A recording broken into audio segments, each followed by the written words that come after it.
गरुड़ पुराण में एक अद्भुत कथा आती है।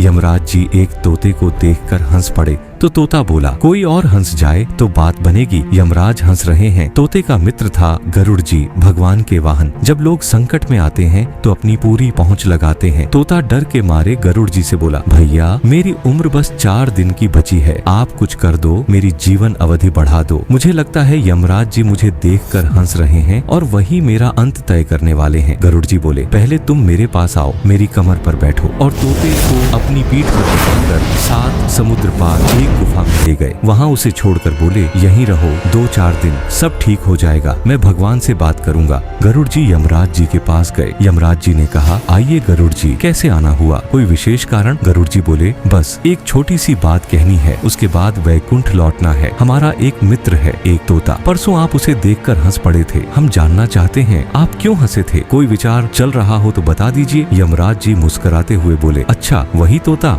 मैं उसे देखकर इसलिए हंसा था क्योंकि कर्म का विधान बड़ा अजीब होता है। वह अभी वहाँ बैठा है, लेकिन उसकी मृत्यु 7 समुद्र पार एक गुफा में बिल्ली के हाथों लिखी है। इतना कहते ही यमराज जी ने कहा, देखिए देखिए, आ ही गया। पीछे मुड़कर देखा तो उस तोते की आत्मा वहाँ आ पहुंची थी। गरुड़ जी आश्चर्य से बोले, इसे तो मैं स्वयं 7 समुद्र पार उसी गुफा में छोड़कर आया था।